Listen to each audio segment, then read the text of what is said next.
Hello there, welcome to the world of Pokemon. My name is Capsule the Collector. This world is inhabited by creatures called Pokemon. For some people, Pokemon are pets. Others use them for fights. Myself, I collect Pokemon as a profession.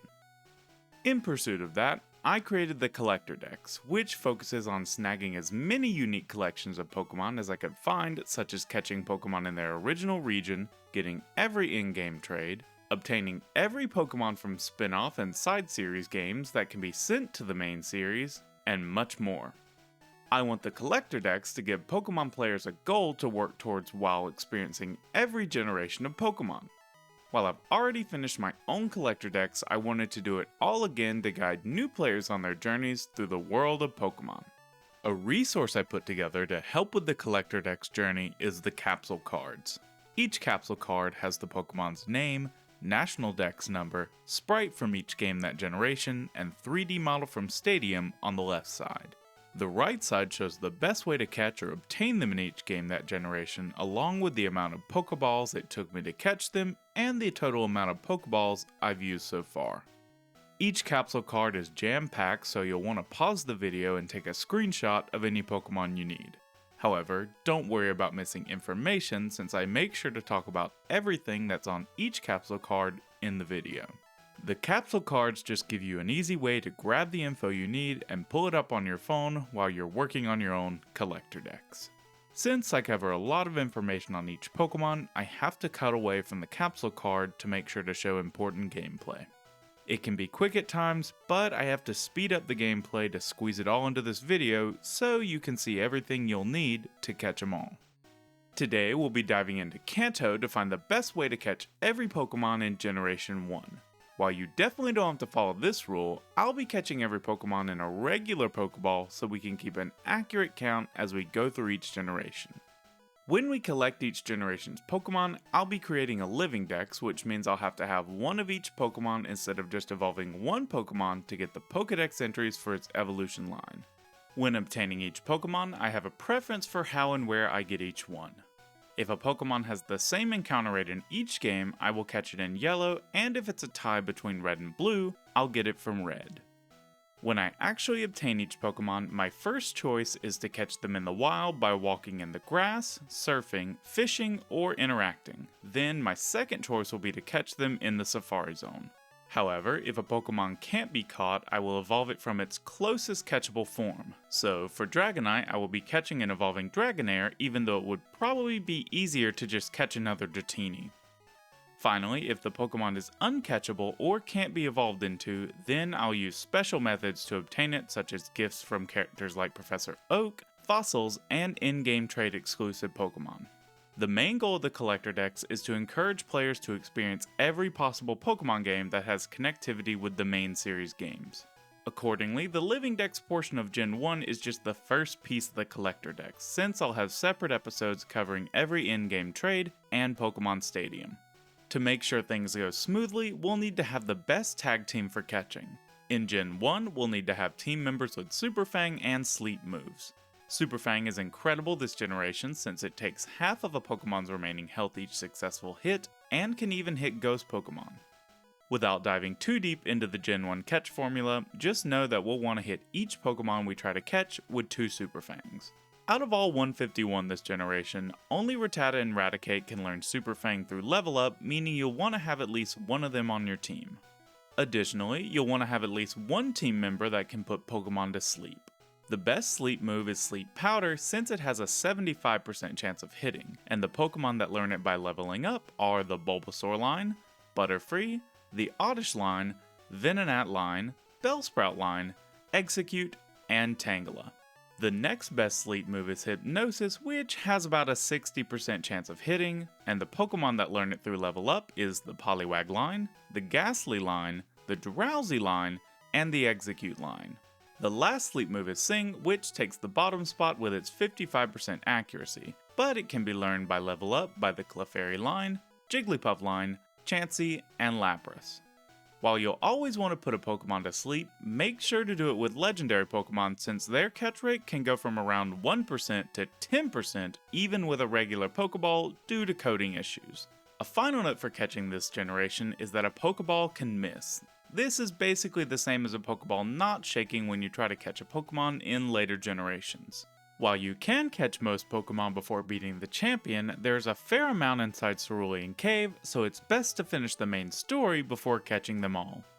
To get around the region, you'll want to have every HM except Flash, since no Pokemon is best caught in Rock Tunnel. For key items you may have missed, you'll need the Old Rod from Vermilion City, Super Rod from Route 12, and Coin Case from Celadon City. You'll also need the Sylph Scope and Pokeflute, but you should already have those from the main story. For Evolution Stones, you'll need to have 4 Water Stones, 3 Fire Stones, 3 Leaf Stones, 3 Moon Stones, and 1 Thunderstone. Finally, to help me focus on research, catching, and making this episode, I've used Capsule Magic to give myself rare candies to make evolution happen faster. With all that out of the way, let's start our collector decks as we find the best way to catch the Pokemon of Gen 1. We'll start our journey in Pallet Town with Bulbasaur. In Red and Blue, Bulbasaur can be chosen as one of your starter Pokemon from Professor Oak's lab. In Yellow, Bulbasaur is not a starter, but can be received as a gift from a girl in Cerulean City, as long as your starter Pikachu has a high enough affection. If Pikachu's affection isn't high enough when you reach Cerulean City, you can repeatedly give it potions while it's at full health. This won't waste the potions and still counts as using an item on Pikachu, which boosts its affection. However, be warned, if you trade your starter Pikachu away and can't get it back, you won't be able to obtain Bulbasaur in Yellow. Bulbasaur is also a prize in Pokemon Stadium, which can be won by beating Gym Leader Castle Mode. To do this, you'll need to defeat all 8 gyms, each consisting of 3 trainers and a gym leader, followed by the Elite 4 and finally your rival. Each time you beat your rival, you randomly receive one of 8 prize Pokemon. These are Pokemon that you generally have to choose one of, and you can't obtain the others through a normal playthrough. However, you might get duplicates and end up with multiple Bulbasaurs before receiving any other prize Pokemon. Based on all these methods, the easiest way to get Bulbasaur for our decks is going to be as a starter in our first file of Red. This will only take 1 Pokeball, bringing our total to 1 for the collector decks. Once Bulbasaur has reached level 16, it's finally time to evolve into Ivysaur. Ivysaur is only available by evolving Bulbasaur at level 16, so evolving it in any of the games is the best way to obtain it. For our decks, we'll evolve it in a second file of Red. Since it was obtained as a starter, Ivysaur will only require 1 Pokeball, bringing our total count to 2. Next, after a lot of battling, Ivysaur will finally reach level 32 and blossom into Venusaur. Venusaur is only available by evolving Ivysaur at level 32, which makes it evolve 4 levels earlier than the final evolutions of the other starters. We will get Venusaur by fully evolving our Gift Bulbasaur in Yellow, meaning it only takes us 1 Pokeball, bringing our total to 3 and completing our first starter line. Now, if we head back to Oak's lab in Red, we can pick up our second starter, Charmander. Charmander is a starter from Oak's lab in Red and Blue, and obtaining it is just as easy as with Bulbasaur. However, in Yellow, Charmander is the only gifted starter without any extra requirements. All you have to do is go to Route 25, directly north of Cerulean City past Nugget Bridge, where a boy will give you his Charmander, netting you a 3rd starter in Yellow. Charmander is also available in Pokemon Stadium as a prize for beating Gym Leader Castle, but like with Bulbasaur, receiving Charmander is a 1 in 8 chance. Based on these methods, I will be getting mine from Professor Oak in my 3rd Red file. Since it only requires 1 Pokeball, our total count is now 4 for the decks. Once Charmander hits level 16, it's finally time to evolve into Charmeleon. Charmeleon is only available through evolution at level 16 in all 3 games, so that'll be the best way to get one for the decks. Since it's a starter, it will only require 1 Pokeball, and I'll get it in our 4th file of Red, bringing our total count to 5. Once Charmeleon finally reaches level 36, you're in for a major upgrade, Charizard. Just like Venusaur, Charizard is only available through evolution, however it takes a bit more time to obtain since Charmeleon evolves at level 36 instead of 32. This makes evolving it in any of the games the best way to get it, but I definitely recommend using Charizard in Yellow as it gains the ability to learn Fly. I'll be getting Charizard in Yellow with the Gift Charmander, which means it only takes one Pokeball, bringing our total to 6. Now, if we head back to Oak's Lab in Red, we can pick up our final starter for those games, Squirtle. Squirtle is the last starter you can grab from Oak's Lab in Red and Blue. If you want to get one in Yellow, you'll have to talk to Officer Jenny in Vermilion City. However, before she gives it to you, you must defeat Lieutenant Surge and have the Thunder Badge to show her. Squirtle is also one of the 8 random prize Pokemon in Stadium after beating Gym Leader Castle. Just like the other 2 starters, we will get Squirtle in Red for our dex using our 5th file. Since this will only take one Pokeball, it brings our total to 7. After Squirtle gets to level 16, it will be able to evolve into our next entry, Wartortle. Just like the other starters, Wartortle is only available when evolving Squirtle at level 16, so there aren't any major differences across versions for obtaining it. We will get ours in our 6th save file of Red, which means we can finally stop resetting. Since it's a starter evolution, it will only take one Pokeball to get, which brings our total to 8. Last but not least, once Wartortle reaches level 36, we finally get to meet the mascot for Blue as he evolves into Blastoise. Just like our other starters, the only way to get Blastoise is through evolution at level 36, which means it takes longer than Venusaur, but reaches its final form at the same level as Charizard. Since Blastoise only takes one Pokeball, we will get ours from the Officer Jenny gift in Yellow, finishing up the starters with a total of 9 Pokeballs used. With the starters out of the way, we can finally stretch our legs outside the lab as we head over to Viridian Forest in Yellow for Caterpie. The best place to catch Caterpie in each game is Viridian Forest, but its encounter rate is different in each version. Red has the worst rate at only a 5% chance. Blue is much better at 50%, but Yellow barely takes the cake with a 55% chance. This makes Viridian Forest in Yellow the best overall location to catch Caterpie and is where we'll get ours. It only took me one Pokeball to catch Caterpie, bringing our total up to 10. We're gonna stay in Viridian Forest, but jump over to Blue to find our next target, Metapod. While you can obtain Metapod by catching Caterpie at level 7, I will always want to catch a Pokemon if I can, and Metapod can be found in Viridian Forest in all versions. However, it has a 5% chance in Red, 20% in Yellow, and a decently higher 35% in Blue. This makes Viridian Forest in Blue the best place to catch a Metapod and is where we'll be getting ours. Metapod only took me 2 Pokeballs to catch, which brings our total to 12. After a bit of leveling up, Metapod will finally emerge into the iconic Butterfree. Unlike its prior evolutions, Butterfree cannot be caught and must be evolved from Metapod at level 10. I evolved a Butterfree in Blue after catching a second Metapod in Viridian Forest, which only took 4 Pokeballs, bringing our total to 16. We'll stay rooted in Viridian Forest, but have to head to Red for our next entry, Weedle. The entire Weedle line is actually unobtainable in Yellow, but in Red and Blue it can be found in Viridian Forest. However, it is way easier in Red at a 50% chance instead of Blue's 5% chance. This easily makes Red the best place to catch a Weedle, which is where we'll get ours. It only took me 1 Pokeball to catch Weedle, which brings our total to 17. Staying put in Viridian Forest in Red will let us grab Weedle's next evolution, Kakuna. Since Kakuna isn't found in Yellow, we'll have to get it in Viridian Forest at a 5% rate in Blue, or at a much better 35% chance in Red. Therefore, the best place to catch Kakuna is gonna be in Red.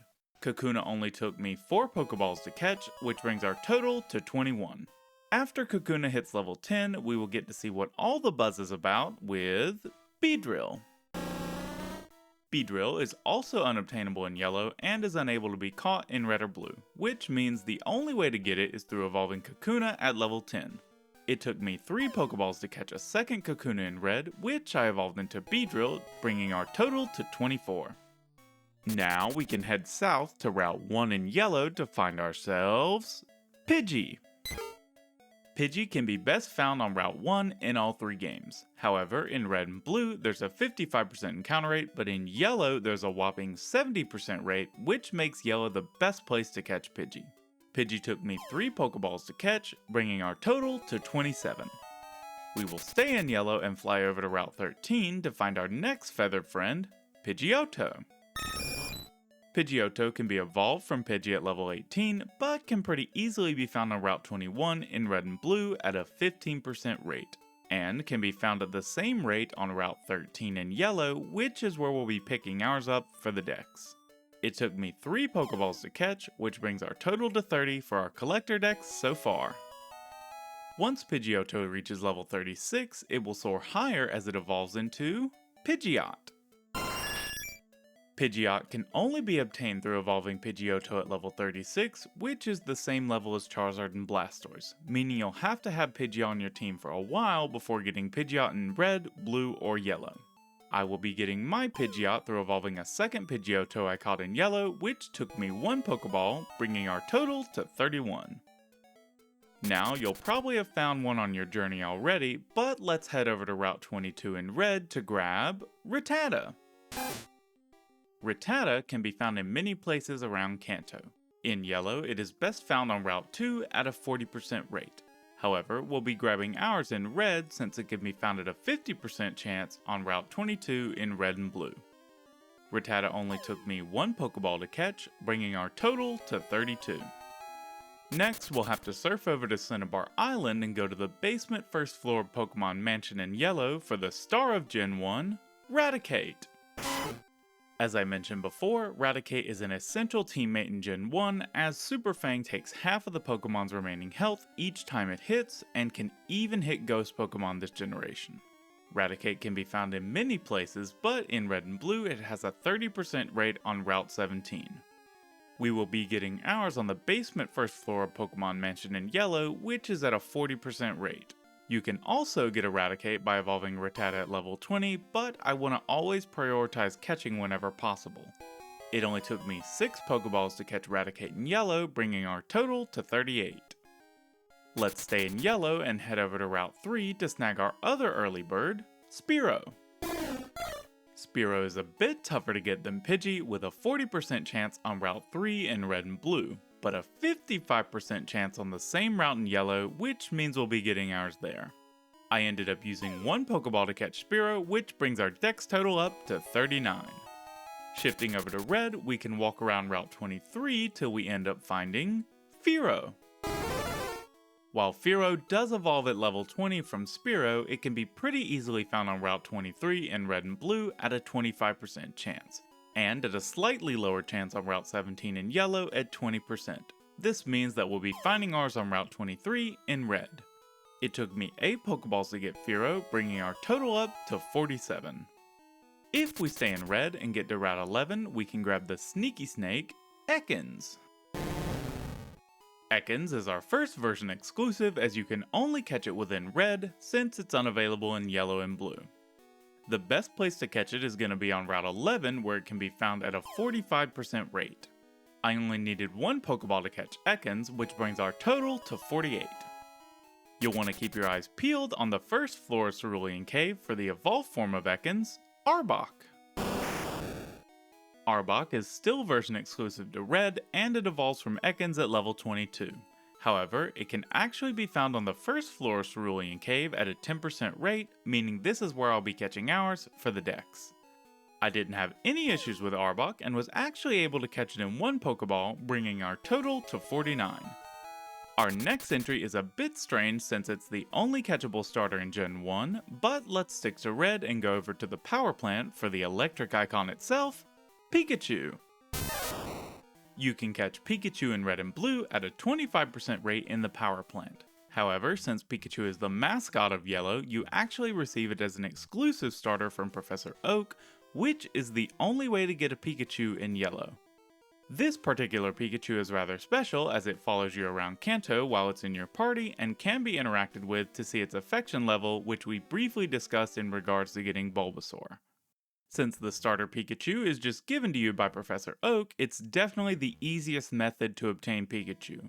but I want to catch the Pokemon whenever possible for the Collector Dex, so we'll be finding ours in the Power Plant in red. It didn't make any difference to our count since I only had to use one Pokeball to catch Pikachu. This finally brings our total up to 50 Pokeballs used, and we're only on the 25th Pokemon. Let's dive back into Cerulean Cave in red to make a shocking discovery when we run across our next entry, Raichu. Raichu is actually unobtainable in yellow since the only Pikachu you get is unevolvable. However, you have a few options to get one in red and blue.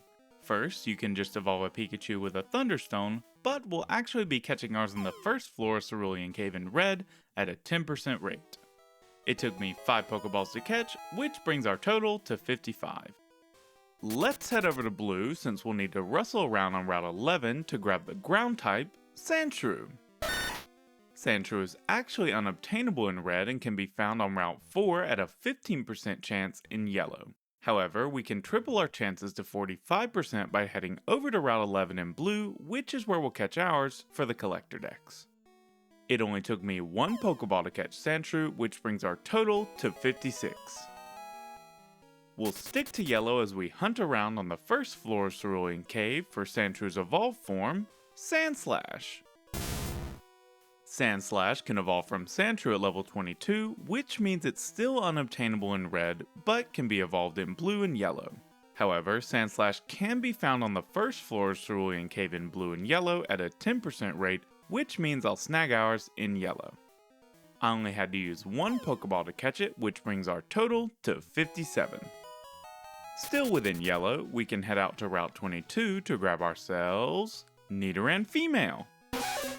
Nidoran Female is catchable on Route 22 in all 3 games. However, it is much harder to find in red at only a 5% rate. This goes much higher in blue and yellow where it's at a 35% encounter rate, meaning that yellow will be the best place for us to catch one for the dex. It only took 1 Pokeball to catch, which brings our total up to 58. If we stick to yellow and head up to Route 23, we can get Nidoran Female's evolution, Nidorina. There are a lot of different ways to get Nidorina. First is through evolving Nidoran Female at level 16. In red, you can find Nidorina at the Safari Zone, specifically in the central area where you first enter the zone at a 5% rate. Still within red, you can also buy Nidorina in the Celadon Game Corner for 1200 coins. In blue, you can catch Nidorina in the Safari Zone central area at a 10% rate. However, by far the best place to get Nidorina is on Route 23 in yellow at a 25% rate, which also means you won't have to deal with the difficulties of the Safari Zone, which I only use if the Pokemon can't be caught in other wild areas. I only had to use 1 Pokeball to catch Nidorina, which brings our total up to 59. Now, all you'll need is a Moonstone and you can turn Nidorina into Her Royal Highness, Nidoqueen. Nidoqueen is only obtainable through evolving Nidorina with a Moonstone in any of the 3 versions. Keep in mind there are only 5 Moonstones in any of the Gen 1 games, and there are 4 Pokemon that only evolve through Moonstones, so make sure to hold on to them or these evolutions will become unobtainable. By catching a second Nidorina in yellow that took 2 Pokeballs and evolving it with a Moonstone, I was able to get Nidoqueen, which brings our total up to 61. We'll head back down to Route 22 in yellow to get the other half of the royal family, starting with the only other Pokemon with an identified gender this generation, Nidoran Male. Like its counterpart, Nidoran Male can also be found on Route 22 and has its rates flipped with Nidoran Female in red and blue. Since in red it is at a 35% rate and blue has it at a 5% rate. However, this won't matter to us in yellow since Nidoran Male has the same rate as its female counterpart at 35%, meaning yellow is where we'll catch ours. It took just 1 Pokeball to catch Nidoran Male, bringing our total to 62. I'm getting deja vu because we have to head back up to Route 23 in yellow to find the evolution of Nidoran Male, Nidorino. Nidorino can be evolved from Nidoran Male at level 16. It's also catchable in all 3 games, however it is the inverse of Nidorina in red and blue, as in red it can be found in the Safari Zone central area at a 10% rate. Then in blue it can be found in the Safari Zone central area at a 5% rate, but you can also buy it at the Celadon Game Corner for 1200 coins. We are going to get ours outside of the Safari Zone in yellow, as it can be found on Route 23 like Nidorina, but it's a bit easier to encounter at a 35% rate. It only took me one Pokeball to catch, which brings our total up to 63. Now let's finish up the other half of the royal family as Nidorino evolves into Nidoking. Just like its queen, Nidoking is only available through evolving Nidorino with a Moonstone, which makes it the second of our 4 Pokemon that evolve with a Moonstone this generation. It took me 4 Pokeballs to catch my second Nidorino in yellow, which brings our total to 67 after evolving it into Nidoking. Let's continue the Moonstone trend in yellow by heading over to the basement's second floor of Mount Moon for Clefairy. Clefairy is one of the rarer Pokemon in this generation. In red and blue, it can be found on the basement's second floor of Mount Moon at a 6% encounter rate. Additionally, it can be bought from the Celadon Game Corner for 500 coins in red and 750 coins in blue. While Clefairy cannot be purchased in yellow, it is slightly easier to catch, still located on the basement's second floor of Mount Moon, but with an improved 10% encounter rate, meaning we'll be catching ours there. It only took me one Pokeball to catch Clefairy, bringing our total to 68. Once you scavenge up a Moonstone for Clefairy, it'll show you its appreciation by evolving into Clefable. Clefable is our third Pokemon that evolves with a Moonstone, which is the only way to obtain it this generation, meaning now we've used 3 of our 5 available Moonstones in yellow. I caught a second Clefairy in yellow with 1 Pokeball, meaning after its evolution, our total goes up to 69. It's been a while, but let's dust off blue and fly all the way down to the second floor of Pokemon Mansion to find Vulpix.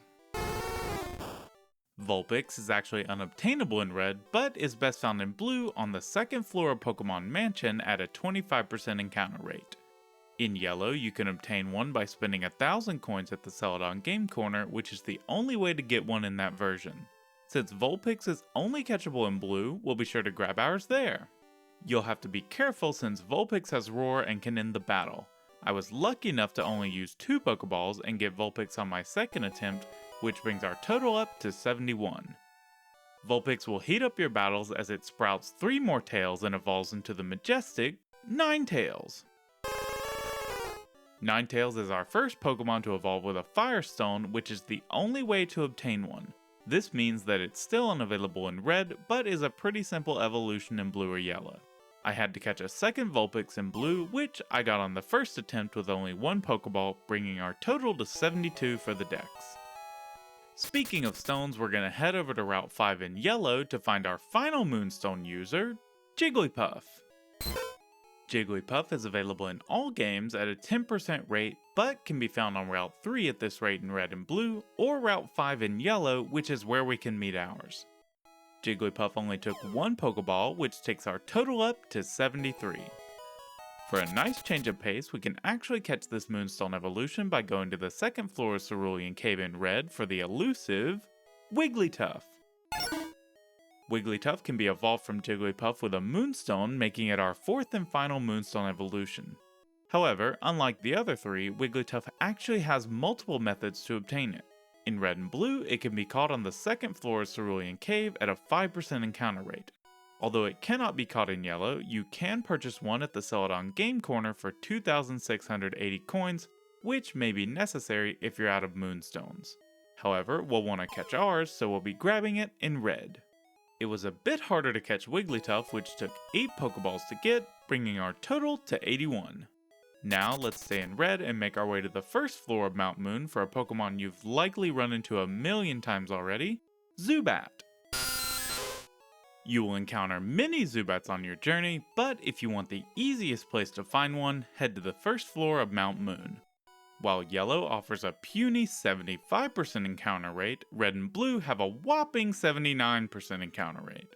Now you know why every time you enter Mount Moon, you're bound to see plenty of Zubats. We'll make sure to catch ours in red. I only used 1 Pokeball to catch Zubat, bringing our total to 82.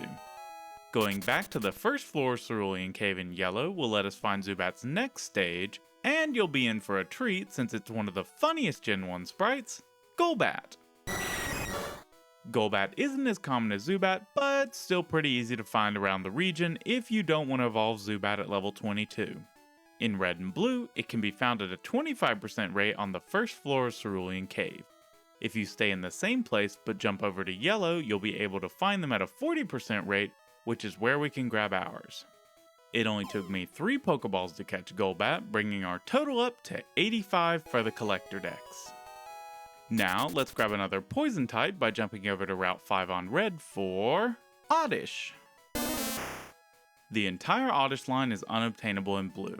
However, it can be found on Route 12 in yellow at a 35% encounter rate.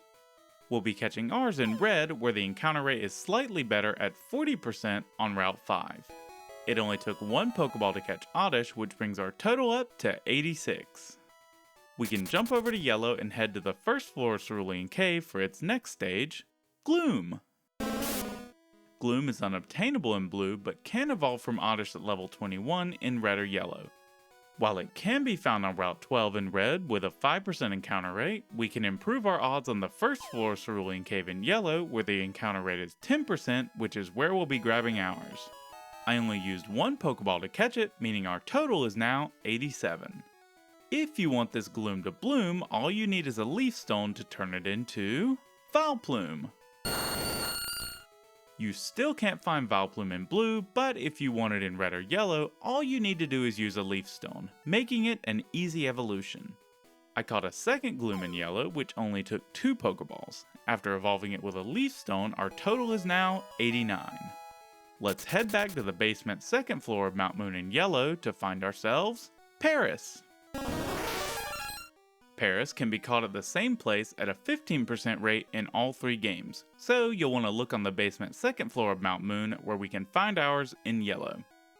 I only had to use 1 Pokeball to catch Paris, bringing our total to 90. We can stick to the shadows by delving down to the basement first floor of Cerulean Cave in red to hunt Paris' evolved form, Parasect. Parasect evolves from Paris at level 24, however, it can also be found on the basement first floor of Cerulean Cave in all 3 games. In yellow, it has a 5% encounter rate, but it's slightly easier to find in red and blue at a 10% rate, which is why we'll catch ours in red. It was a bit harder to get Parasect since it took me 9 Pokeballs to snag, meaning our total is now 99. Now let's get above ground and go over to Route 14 in blue so we can catch Venonat. In all versions, the best place to find Venonat is Route 14, however, you'll have a different chance in each game. Yellow has it as a 19% rate, red is barely better at 20%, and blue doubles that chance at 40%, which is going to be where we catch ours for the dex. I only had to use 1 Pokeball to catch it, finally bringing our total into the triple digits at 100. We will jump to red and head to the second floor of Cerulean Cave where we can meet Venonat's evolved form, Venomoth. Venomoth evolves from Venonat at level 31. Fortunately, it can also be caught in Cerulean Cave in all 3 games. In yellow, it has only a 5% encounter rate on the first floor of the cave. However, if you want to triple your chances, you can head over to red and blue, where on the second floor the encounter rate improves to 15%, which is why we'll be finding ours in red. I only had to use 4 Pokeballs to catch Venomoth, bringing our total to 104. Now, let's head over to Diglett's cave, where my wife will be making a special appearance for her favorite Pokemon, Diglett. Diglett is only found in Diglett's cave, but you won't have any issues running into it as it has a massive 95% encounter rate in all 3 games. Diglett only took 1 Pokeball to catch in yellow, bringing our total to 105. If we keep wading through an ocean of Digletts in yellow, we can eventually encounter its evolved form, Dugtrio. Diglett evolves into Dugtrio at level 26, but you can also find Dugtrio in Diglett's cave in all 3 games. However, it will be much tougher to find as it only has a 5% encounter rate in each version, so we'll stick to yellow for ours. Dugtrio really lived up to its namesake, as it took 3 Pokeballs to catch compared to Diglett's 1. This brings our total to 108. Now, I'll hop back on and rocket over to Route 7 in blue for our next exclusive, Meowth. Meowth is unobtainable in yellow and red, making it exclusive to blue. We will catch ours on Route 7 in blue, where it can be found at a decent 30% encounter rate. I only had to use 2 Pokeballs to catch Meowth for the Dex, bringing our total to 110. Once Meowth gets to level 28, you'll be next in line to rule over Team Rocket when it evolves into Persian. Persian is still only obtainable in blue, and the only way to get one is through evolving Meowth at level 28 since it can't be caught anywhere within blue. I only used 1 Pokeball to catch a second Meowth, so once I evolved it, our total ticks up to 111 for the Dex. Surf's up on Route 6 as we hop back into yellow to catch the Mallard with a migraine, Psyduck. Oddly enough, Psyduck's best location and method for catching differs in each game. In red, you'll want to use a Super Rod on Route 24 to find one at a 33% encounter rate. In blue, you can find it on the basement 3rd floor of the Seafoam Islands at a 40% rate.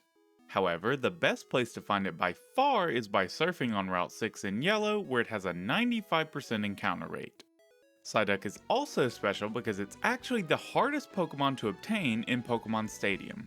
But as a reward, it comes with the move Amnesia, which it can't otherwise learn. To get it, you'll need to register all 151 Pokemon in the Stadium Hall of Fame, which you can do by having them on your team when you beat Gym Leader Castle, or when you win a cup in Stadium mode. If you want to work towards Psyduck while obtaining the other available Pokemon, it's best to do this in Gym Leader Castle. I only had to use 1 Pokeball to catch Psyduck in yellow, bringing our Dex total to 112.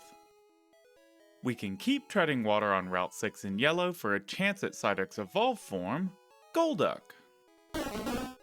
I don't know why, but whenever I think of Psyduck, it feels like a Waterstone evolution, but no, it just evolves at level 33. However, if you don't want to level it up, you might have to hunt for a while to find one. In red, you can find them on the 1st floor of the Seafoam Islands at a microscopic 1% rate. Then, if we go over to blue, you can go down to the basement 4th floor and quadruple your chances at 4%. However, we're going to stay put in yellow because by surfing on Route 6, we will have a slightly better 5% chance, which means you'll be seeing a lot of Psyducks until we finally catch our Golduck. After literally wading through an army of Psyducks, I was able to find Golduck and catch it with only 1 Pokeball, bringing our total to 113. Let's swing on over to red and go to Route 7 for our chestnut-loving primate, Mankey. Mankey is unobtainable in blue, but you can catch one in yellow on Route 22 at a 20% encounter rate. However, you'll have a slightly better chance in red on Route 7, where the encounter rate is 30%, which is where we'll catch ours. I only had to use 1 Pokeball to catch Mankey, bringing our total to 114 for the Dex. Heading back to Route 23 in yellow will help us nab Mankey's muscle-bound evolved form, Primeape. Primeape still isn't found in blue, and in red, the only way to get one is by evolving Mankey at level 28. However, you have a bit more flexibility in yellow as you can either evolve Mankey or go to Route 23 where you can find them at a 5% rate, which is where we'll grab ours. It took me 5 Pokeballs to catch Primeape, meaning our total is now 119. Now we need to go to Cinnabar Island in red and head to the Pokemon Mansion to find ourselves Growlithe. Growlithe is unavailable in blue, but in yellow it can be found on the 1st floor of Pokemon Mansion at a 20% rate. However, the best place to find one is on the 2nd floor of the mansion in red at a 25% rate, which is where we'll catch ours. It took me 2 Pokeballs to catch Growlithe, which will take our total up to 121 for the Dex. Once we find ourselves a Firestone, we can get Growlithe to evolve into Arcanine. Arcanine still can't be found in blue, but in red and yellow, all you need to do is use a Firestone to evolve Growlithe, as this is the only way to obtain Arcanine. I caught a second Growlithe in red using 1 Pokeball, so once I evolved it with a Firestone, my Dex total is now 122. Now let's hop over to Viridian City in yellow to fish up our froggy friend, Poliwag. You'll want to make sure to grab your bait box since we'll be fishing up Poliwag in all 3 versions. In red and blue, you'll need the good rod on Route 6 to find Poliwag at a 50% rate. However, you'll absolutely land one in yellow as Poliwag has a perfect 100% rate in Viridian City if you use a super rod, which is how we'll catch ours. Poliwag only took me 2 Pokeballs to catch, meaning our total is now 124. Keep that Super Rod warm as we make our way to Route 10 in red to see if we can get the jump on Poliwag's evolution, Poliwhirl. You can evolve Poliwag at level 25, but you'll probably want to hold off as it's pretty easy to catch Poliwhirl. It can be found in yellow with a Super Rod on Route 23 at a decent 30% rate, but you'll have a much better chance on Route 10 in red and blue since you can grab one with a Super Rod at a 50% rate, which means we'll be reeling ours in red. It took 5 Pokeballs to catch Poliwhirl, bringing our total to 129. Once Poliwhirl puts on some extra muscle, it will evolve into the powerful Poliwrath. Poliwrath may have hit the gym, but it needed some help for the final push, as Poliwrath can only be obtained through evolution with a Water Stone. This means it doesn't matter which game you catch it in, so we'll evolve a Poliwhirl in red. My second Poliwhirl only took 1 Pokeball to catch, and after evolving it into Poliwrath with a Water Stone, my total is now 130 for the Dex. Next, we will teleport over to Route 7 in yellow so we can grab ourselves the elusive Abra.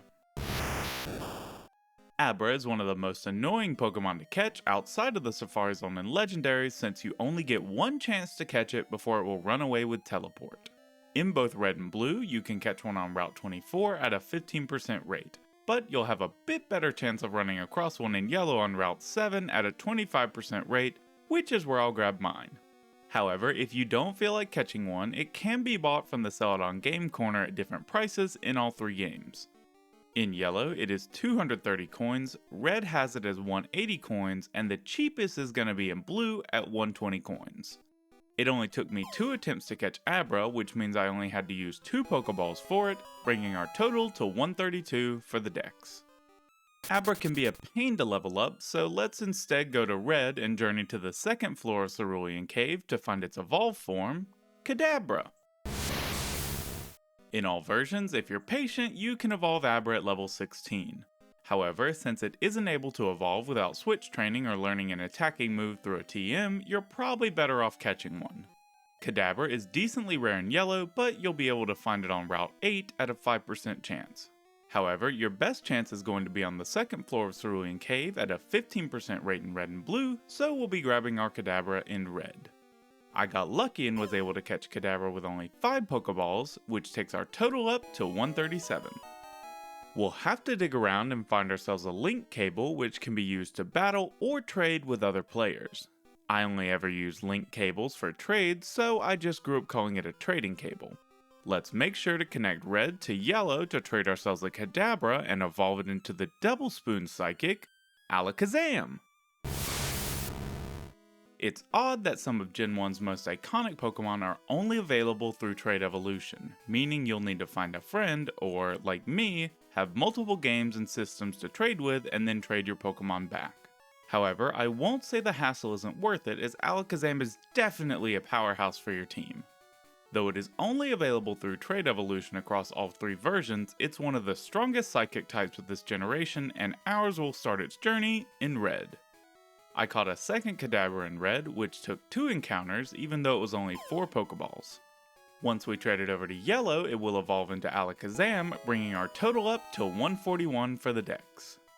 Sticking with our trade evolution lines, let's go to Victory Road in red to find ourselves Machop. Machop is in every game, but it's a bit rarer in yellow since it's on the basement first floor of Rock Tunnel at a 20% rate. However, you'll have a slightly easier time in red and blue since it can be found on the first floor of Victory Road at a 25% rate, which means we'll be grabbing ours in red. I used 3 Pokeballs to catch Machop, bringing our Collector Dex total up to 144. All we need to do is hop over to yellow and climb up to the second floor of Victory Road to find Machop's protein craving evolution, Machoke. Machoke can evolve from Machop at level 28. Catching Machoke can be a bit harder since in red and blue you can find them on the first floor of Victory Road at a 5% rate. However, we can double our chances if we hop over to yellow since we'll be able to find one on the second floor of Victory Road at a 10% rate. It took me 2 Pokeballs to catch Machoke in yellow, which brings our total up to 146 for the Dex. Don't let that link cable cool down, since we'll need it to trade a Machoke from yellow to red to evolve it into the powerhouse, Machamp. Machamp is our second trade evolution, meaning we can only get it by trading Machoke in all 3 games. It took me 5 Pokeballs to catch my second Machoke in yellow, and once I traded it over to red, I'll get Machamp, bringing our dex total to 151.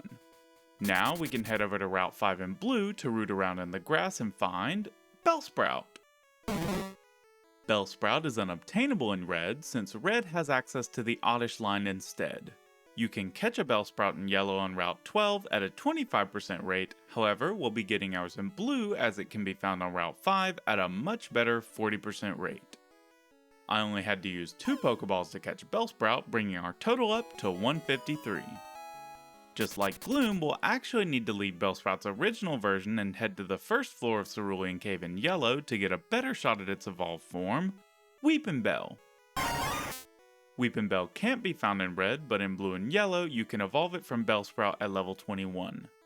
Even though its evolution line was originally exclusive to blue, Weepinbell can only be found at a 5% rate on Route 12 in blue. However, if we want to double our chances, we can catch it in yellow where it has a 10% encounter rate on the first floor of Cerulean Cave. I used 2 Pokeballs to catch Weepinbell, which brings our dex total up to 155. Once we buy a Leaf Stone, we can take Weepinbell to the next level as it evolves into Victreebel.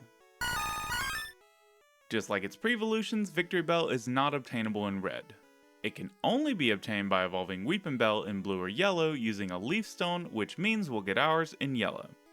I used 7 Pokeballs to catch my second Weepinbell in yellow, so once I evolve it with a Leaf Stone, our newly bloomed Victreebel brings our total to 162. Now let's catch some waves on Route 19 in yellow as we find ourselves Tentacool. Tentacool is definitely one of the easiest Pokemon to get this generation, as it can be found in every game by surfing on Route 19 with a perfect 100% encounter rate. Therefore, we'll be running into ours in yellow. I only ended up using 2 Pokeballs on Tentacool, which brings our total to 164. Pull out that Super Rod again, as you'll need it on Route 20 in yellow to reel in Tentacool's evolved form, Tentacruel. In red and blue, your only option to get Tentacruel is by evolving Tentacool at level 30. While you can do this in yellow, it's pretty easy to find one using a Super Rod on Route 20 since it has a 40% encounter rate, which is where we'll grab ours. I had to use 5 Pokeballs to catch Tentacruel, bringing our total to 169. Let's head back to Victory Road in yellow to find ourselves a real rock star, Geodude. Geodude can be found pretty easily across all 3 versions. In red and blue, you'll want to head to the basement first floor of Mount Moon for a 26% chance at seeing one. However, you can more than double your chances in yellow by climbing to the 3rd floor of Victory Road, where it can be found at a hefty 65% rate, which is where I found mine. While I only had to use 1 Pokeball to catch Geodude, it was my second encounter since the first one used Explosion, so make sure to be careful when catching yours. With Geodude caught, this brings our dex total up to 170. Heading across Kanto in yellow, we can find our way to the 2nd floor of Cerulean Cave for Geodude's explosive evolution, Graveler. Just like Geodude, Graveler is much harder to come across in red and blue as it's best found on the 2nd floor of Victory Road at a 5% rate.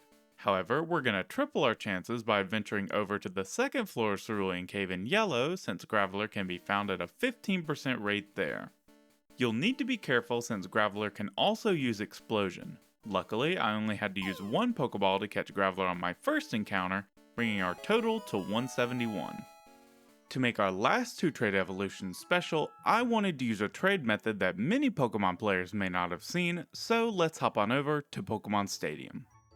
One of the coolest features for collectors in Stadium is that you can organize your PC boxes much faster than in the Gen 1 games by connecting them with the Transfer Pack accessory. On top of that, you can actually trade between 2 Gen 1 games by hooking them up to separate controllers with 2 Transfer Packs. While there isn't a fancy animation, it's still cool that they included trade evolutions in Stadium, so let's trade ourselves a Graveler from yellow to red to evolve it into Golem. Golem is our third trait evolution, so to get it I caught a second Graveler in yellow, which took 2 encounters since the first one exploded and took 5 Pokeballs to catch. This means that once we've evolved it through trade, our Dex total goes up to 176. Now we can gallop over to Pokemon Mansion in Red to find Ponyta. Ponyta is fairly easy to find. In yellow, it can be found on Route 17 at a 24% encounter rate. However, in red and blue, it can be found on the first floor of Pokemon Mansion at a 40% rate, which means we'll be catching ours in red. I only had to use 1 Pokeball to catch Ponyta, bringing our total to 177. Now, once you get Ponyta all the way up to level 40, it will evolve into Rapidash. Rapidash is only obtainable through evolving Ponyta at level 40, which can be done in all 3 games. This means that we'll catch a second Ponyta in red. I only had to use 1 Pokeball to get my second Ponyta in red, so once it evolved into Rapidash, our Dex total goes up to 178. Next, we can go over to Route 12 in yellow and surf around for Slowpoke. In red and blue, Slowpoke can be found on Route 10 at a 50% rate by fishing with a Super Rod. However, we're going to nearly double our chances to 95% by surfing in yellow on Route 12. It took just 1 Pokeball to get Slowpoke, bringing our total to 179. Next, we'll need the Super Rod in red to grab Slowpoke's powerhouse evolution, Slowbro. I never had Slowbro on my team growing up, but when I went back to replay this generation a few years ago, it quickly became one of my favorite Pokemon. By using its overpowered psychic typing along with Ice Beam for Lance, I was easily able to take down the Pokemon League to grind XP for leveling up. Luckily, you can catch Slowbro in all 3 games if you don't want to evolve Slowpoke at level 37. We could stay surfing on Route 12 in yellow, since like Psyduck and Golduck, Slowpoke has a 95% rate and Slowbro makes up the leftover 5% of the encounter table. However, if you use your Super Rod on Route 23 in red and blue, we can quintuple our chances to 25%, which is where we'll be finding ours in red. I had to use 5 Pokeballs to catch Slowbro, which takes our total up to 183. We can finally get out of the water and go over to Route 10 in yellow for a shocking discovery, Magnemite. In red and blue, you'll find Magnemite within the power plant at a 25% rate. However, we can more than double our chances by heading to Route 10 in yellow. We'll now have a 55% rate to find Magnemite, and since we won't have to go down to the power plant, you can even catch one before getting Surf. I only had to use 2 Pokeballs to catch Magnemite, bringing our total to 185. Now we'll have to head down to the power plant in yellow so that we can find Magnemite's evolution, Magneton.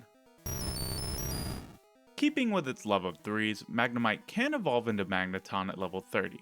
However, it's pretty easy to find, as in red and blue, you can find it on the first floor of Cerulean Cave at a 15% rate. However, it is a bit easier in yellow at the power plant since it's at a 20% rate, which is where we'll find ours. Just like its pre-evolution, I only had to use 2 Pokeballs to catch Magneton, making our total 187. Sticking to yellow, we can head to Route 13 for one of the more interesting captures, Farfetch'd. In red and blue, Farfetch'd is not catchable within the game. The only way to get one is to do an in-game trade with a trainer in Vermilion City. You'll have to trade them a Spearow and they'll give you a Farfetch'd nicknamed Dux. However, Yellow expanded our options since there is no longer an in-game trade for it, but we can actually catch Farfetch'd on Route 13 at a 5% rate.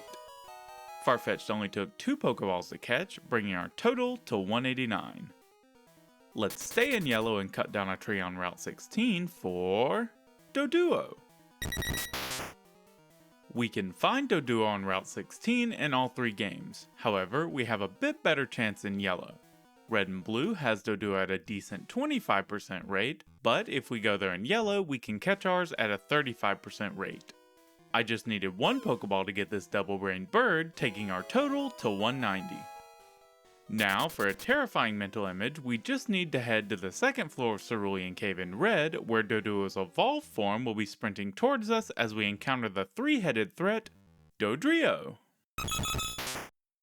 Doduo gets ahead in life once it evolves into Dodrio at level 31. You can also find it in yellow on Route 17 at a minuscule 1% rate. But we won't have to worry about it, as in red and blue we can find one on the second floor of Cerulean Cave at a much higher 25% rate. Grabbing ours in red only took 2 Pokeballs, meaning our total goes up to 192. For our next entry, we'll keep going in red, but head down to the basement second floor of the Seafoam Islands for the aptly named Seal. Seal can be found on the basement 4th floor of the Seafoam Islands in yellow at a 20% rate. However, we'll make it a lot easier by staying in red, since in both red and blue, we can grab one on the basement 2nd floor of the Seafoam Islands at a doubled 40% rate. Catching Seal only took 1 Pokeball, which brings our Collector Dex to 193. Sandwiched between Seal's best encounter spots, we can go over to the basement 3rd floor of the Seafoam Islands in yellow for its evolved form, Dewgong. Dewgong can be evolved from Seal at level 34. But with a bit of patience we can find one in the wild. In red and blue, it can be found on the basement 1st floor of the Seafoam Islands at a 4% rate. However, in yellow, if we go down to the basement 3rd floor, we can slightly improve our chances with a 5% encounter rate. I got lucky and only had to use 1 Pokeball to catch Dewgong, bringing our total to 194.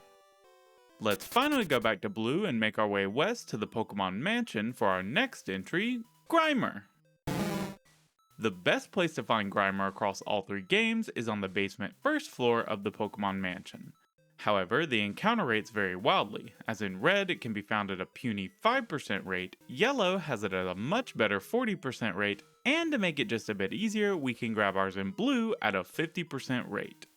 I only used 1 Pokeball to catch Grimer, which means we have used 195 for the Dex.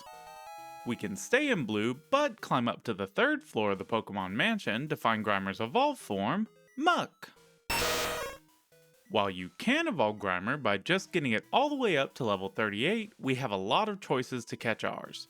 Just like Grimer, Muck is found within Pokemon Mansion with different rates across each game. On the basement 1st floor in red, you can rarely run across him at a 1% rate. However, if you stay here and jump over to yellow, your chances will increase to 10%. However, to make things a bit easier on ourselves, we can go to the 3rd floor of the mansion in blue, where Muck can be found at a 15% rate. I was able to catch Muck with only 2 Pokeballs, bringing our total to 197. Let's grab our Super Rods as we head over to Route 18 in yellow for our clammy companion, Shelder. By using our Super Rod in red and blue, we can find Shelder at a 50% rate on Route 6. However, in yellow, it'll be a bit easier as you can find Shelder on Route 18 at a 60% rate, which is where we'll be getting ours. Shelder took 2 Pokeballs to catch, making our total 99. Once you grab a Water Stone, you'll be able to use it on Shelder to obtain its next stage, Cloyster. Cloyster isn't found anywhere in the wilds of Kanto, therefore we'll have to evolve Shelder with a Water Stone to get this Dex entry, so we'll get ours in yellow. I used 1 Pokeball to catch a second Shelder in yellow, so once I evolved it with a Water Stone, our total goes up to 200, meaning we reached the second milestone with just over 90 Pokemon caught. We can stay in yellow and head over to the 3rd floor of Pokemon Tower for one of the only 3 ghost Pokemon this generation, Ghastly. Before we go get Ghastly, you'll want to make sure to have the Sylph Scope in your bag, as you may have put it away in your PC to make room during your journey. Once that is done, we can climb to the 3rd floor of the Pokemon Tower in red and blue for a phenomenal 90% rate. However, if we stay here in yellow, we will raise our encounter rate to an almost perfect 95%, which is where we'll grab Ghastly. It only took me 2 Pokeballs to catch Ghastly, bringing our total to 202. We will keep our spirits high as we go to red and climb to the 7th floor of Pokemon Tower for Ghastly's evolution, Haunter. Ghastly evolves into Haunter at level 25, but luckily we can find one pretty easily. The 7th floor of Pokemon Tower is the best place to find Haunter across all 3 games. In yellow, you can run across it at a 5% chance, however, we can triple our chances in red and blue at a 15% rate, so we'll grab ours in red. I just used 1 Pokeball for Haunter, bringing our total to 203. We'll need to jump back onto Stadium as we send a Haunter from red to yellow using the transfer packs to have it evolve into our final trait evolution, Gengar. Gengar is one of Gen 1's most iconic Pokemon and can be obtained in all 3 versions by trait evolution. Our Gengar is going to start its journey as a second Haunter in red, which only took me 3 Pokeballs to catch, so once I evolved it in Stadium, our total goes up to 206. Let's slither across Kanto to Victory Road in red for Brock's ace, Onix. We can find Onix on the first floor of Victory Road in all 3 games. In yellow, it's at a pretty low 10% rate, but in red and blue, we can triple our chances to 30%, so we'll be grabbing it in red. Onix was a bit of a challenge since it took me 10 Pokeballs to catch, meaning our total is now 216. Sticking to red, we can go to Route 11 for an early game Psychic type, Drowsy. Drowsy can be found on Route 11 in yellow at a 24% rate. However, we can improve our chances by a gigantic 1% by switching to red and blue, where it will be found at a 25% rate, meaning we'll grab ours in red. I only had to use 1 Pokeball to catch Drowsy, making our total 217. If we head to the first floor of Cerulean Cave in red, we can nab Drowsy's evolution, Hypno. Drowsy evolves into Hypno at level 26, which is actually the only way to get one in yellow. However, we're able to catch one in red and blue on the first floor of Cerulean Cave at a 15% rate, making that our best place to grab it, so let's get ours in red. Just like its pre-evolution, I only had to use 1 Pokeball to catch Hypno, bringing our total to 218. We can finally head back to yellow and pull out our tackle box on Route 10 to catch ourselves Krabby. You'll want to use a Super Rod to hook Krabby in all 3 games. In red and blue, just go to Route 6 where it can be found at a 50% rate, but you'll have a better time on Route 10 in yellow since Krabby has a 70% chance, which is where we'll fish ours up. Once I reeled one in, I only had to use 1 Pokeball to catch Krabby, making our total 219. Let's keep the Super Rod out in yellow as we go over to Route 25 to find Krabby's evolution, Kingler. Krabby will evolve into Kingler at level 28. But it won't be tough to find one in the wild. In red and blue, using the Super Rod on Route 23 will net one at a 25% rate. Although in yellow our chances are a bit better with the Super Rod on Route 25 since we can find Kingler at a 30% rate. Kingler gave me a tough time since I had to use 8 Pokeballs to catch it, bringing our total to 227. By sticking to yellow and heading to the power plant, we'll run, or rather roll into, Voltorb.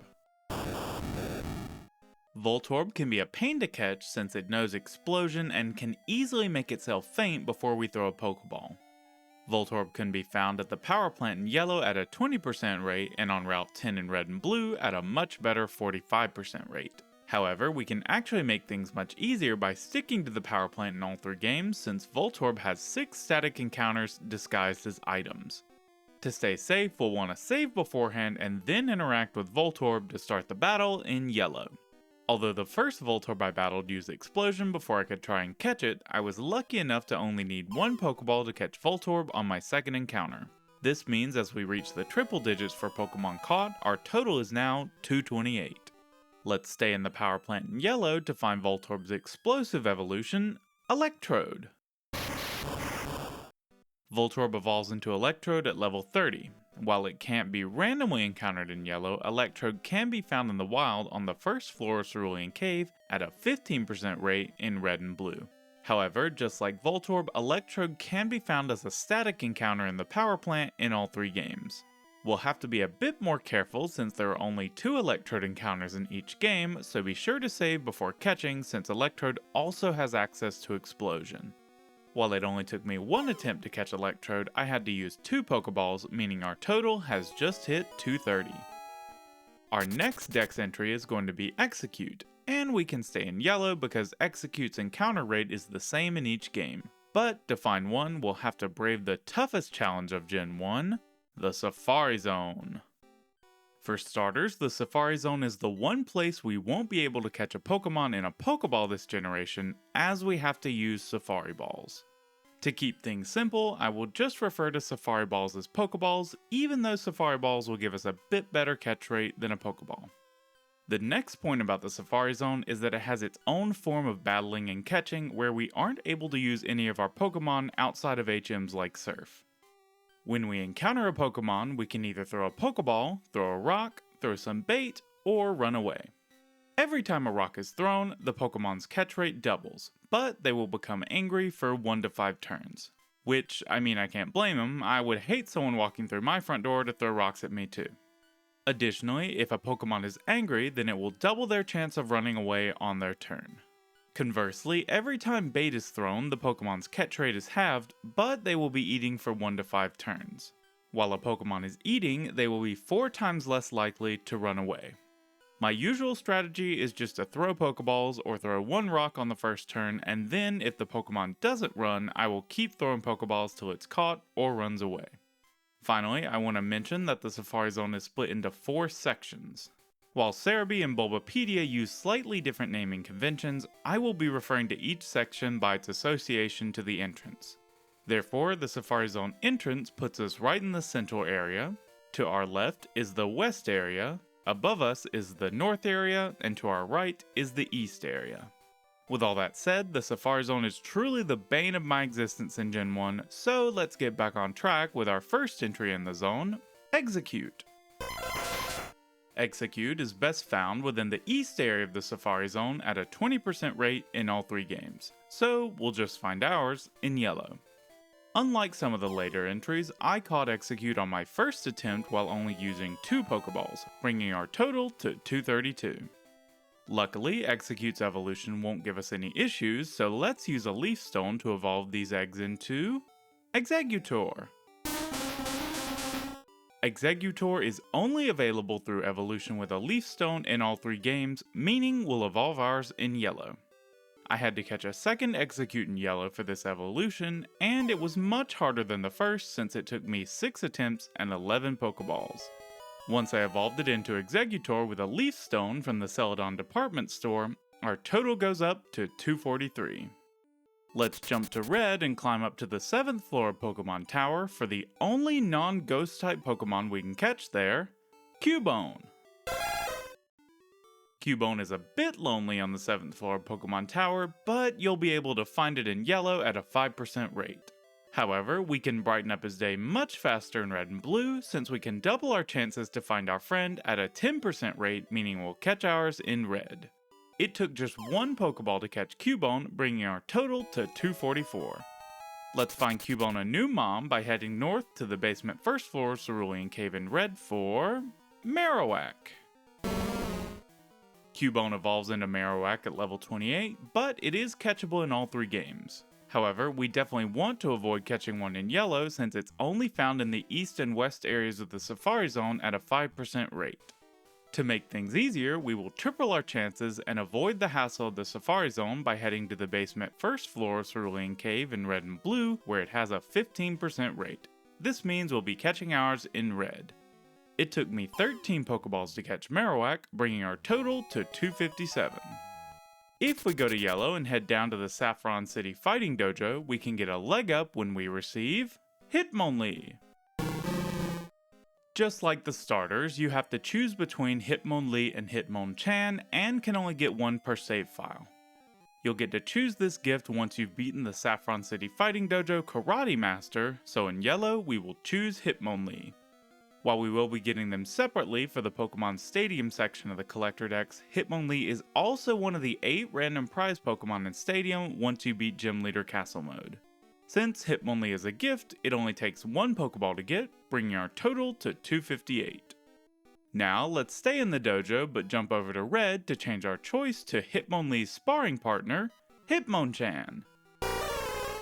Just like its counterpart, Hitmonchan can only be obtained as a gift from the Karate Master at the Saffron City Fighting Dojo. So, to have both, let's pick Hitmonchan in red. Similarly to Hitmonlee, Hitmonchan comes in as the 5th of our 8 random prize Pokemon in Stadium that you get a chance at if you beat Gym Leader Castle Mode. Since it's a gift, Hitmonchan only took 1 Pokeball, which brings our total to 259. Let's head to Yellow and look around on the basement first floor of Cerulean Cave, since it's the only game where we won't have to trade for our next entry, Lickitung. Lickitung was originally only obtainable through an in-game trade in Red and Blue in the Gateway on Route 18 in exchange for Slowbro. However, just like Farfetch'd, Yellow makes Lickitung catchable in exchange for it no longer being an in-game trade. Accordingly, we just have to find ours on the basement first floor of Cerulean Cave at a 5% rate. I just had to use 2 Pokeballs to catch Lickitung, bringing our total to 262. Now we have to rocket over to the basement first floor of Pokemon Mansion in Red for our next entry, Coughing. Coughing is actually unobtainable in Yellow, and you'll have a tough time finding one in Blue since it's found on the basement first floor of the Pokemon Mansion at a 5% rate. However, we can vastly increase our luck by going over to Red since it can also be found on the basement first floor at a much better 50% rate, which is where we'll get ours. I caught Coughing with 3 Pokeballs, bringing our total to 256. We'll need to keep our gas masks on as we climb to the 3rd floor of the Pokemon Mansion in Red for Coughing's evolution, Wheezing. Wheezing evolves from Coughing at level 35, meaning it's still unobtainable in Yellow. You'll also have a tough time finding one in Blue as it can be found on every floor of the Pokemon Mansion at a 1% rate. Therefore, we will find ours in Red since Wheezing can be found at a 15% rate on the 3rd floor of the mansion. Wheezing was easier than Coughing since it took me 2 Pokeballs to catch, bringing our total to 267. Let's skedaddle over to the 2nd floor of Cerulean Cave in Yellow to find the rock-solid Rhyhorn. In Red and Blue, we would have to brave the central area of the Safari Zone for a 15% rate at finding Rhyhorn.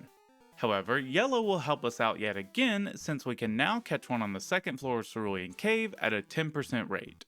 I caught Rhyhorn with only 1 Pokeball, bringing our total to 268. Rhyhorn's evolution will take us down 2 floors and over to Red for the first ever Pokemon created, Rhydon. Rhyhorn evolves into Rhydon if you grind it up all the way to level 42, which is one of the highest evolution levels this generation. Luckily, it's pretty easy to find Rhydon on the basement first floor of Cerulean Cave in all 3 games. In Yellow, it can be found at a 10% rate, however, in Red and Blue, you'll be able to find it at a 25% rate, so we can easily find it in Red. It took me 3 Pokeballs to catch Rhydon, bringing our total to 271. Now we don't have to move at all for Nurse Joy's partner, Chansey. I always associate Chansey with the Safari Zone, but it's actually best found on the basement first floor of Cerulean Cave in all 3 games. In Yellow, it's going to be at a 5% rate, however, we can double our chances in Red and Blue since it'll be at a 10% rate, so we can stick to Red and catch ours. I had to use 8 Pokeballs to catch Chansey, bringing our total to 279. We will once again stay in Red and swing on over to Route 21 for our next entry, Tangela. We'll avoid catching Tangela in Yellow since it can be best found at a 4% rate in the central area of the Safari Zone. But we'll have a much better time in Red and Blue since we can find one on Route 21 at a 10% rate. Accordingly, let's get ours in Red. I only had to use 2 Pokeballs to catch Tangela, bringing our total to 281. Now let's go back to the Safari Zone in Yellow and head to the north area for the loving mother, Kangaskhan. In Red and Blue, Kangaskhan is best found in the east area of the Safari Zone at a 4% rate. However, Yellow is by far the best place for us since we can walk over to the north area for a 15% rate at finding it. Kangaskhan was one of the toughest Pokemon for me to get in the Safari Zone since it took me 10 attempts to catch, which took me 21 Pokeballs.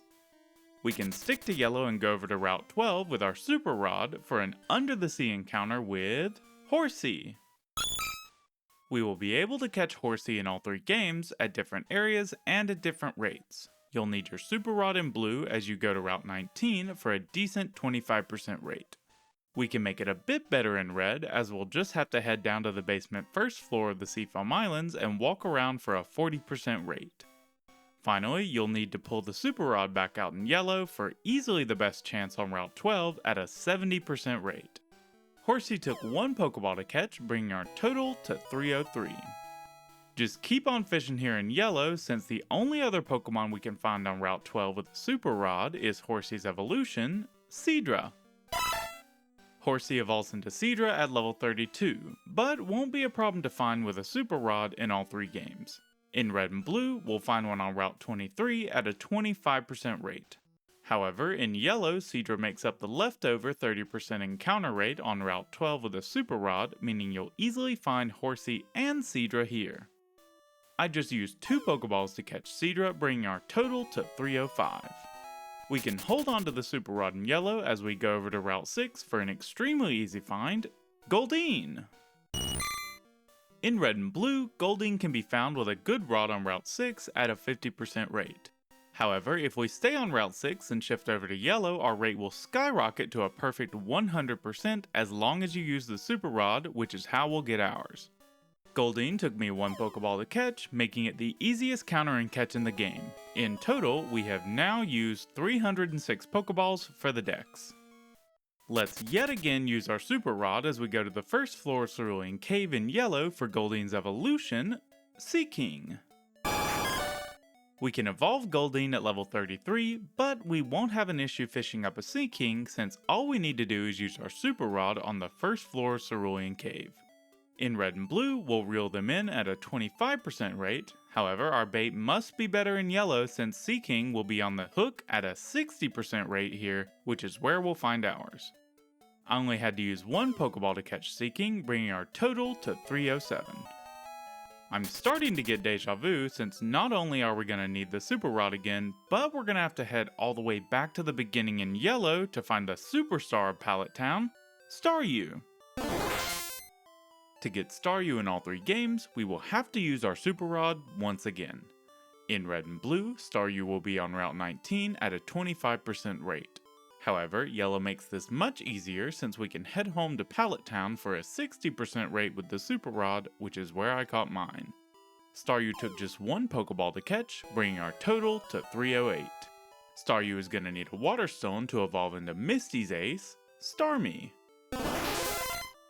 The only way to get Starmie is through evolution this generation, which will only cost us 1 Water Stone. Therefore, we'll just want to evolve one in Yellow to keep it simple. I caught a second Staryu in Yellow, which just took 1 Pokeball, so once it evolved into Starmie, our total is now 309. We will stay in Yellow and head to Route 2 for our first true in-game trade exclusive, Mr. Mime. Mr. Mime can only be found in Red and Blue as an in-game trade on Route 2, which you can access with Cut. You'll have to trade Nabra for it, which means you'll be putting up with its teleportation again. Unlike Farfetch'd and Lickitung, Mr. Mime did not become catchable in Yellow. However, the trade is slightly different since you can still find it on Route 2, but the trainer now requests a Clefairy. Since Clefairy's encounter rate was increased in Yellow and it won't be able to teleport like Abra, I think the best course of action will be to catch another Clefairy in Yellow to make this trade happen. I got lucky and just had to use 1 Pokeball to catch my 3rd Clefairy, meaning once we've traded it for Mr. Mime, our total is now 310. With that trade out of the way, let's sharpen our senses as we venture to the north area of the Safari Zone in Yellow for Scyther. Scyther is actually unobtainable in Blue and is pretty tough to get in Red and Yellow. If you want to buy one, you can spend 5,500 coins at the Celadon Game Corner in Red, or at a price hike of 6,500 coins in Yellow. However, since we want to catch one, we'll have to head to the Safari Zone for a measly 4% rate in Red and Yellow. You'll want to hunt in the central area of the zone in Red, and we'll find ours in the north area at that rate in Yellow.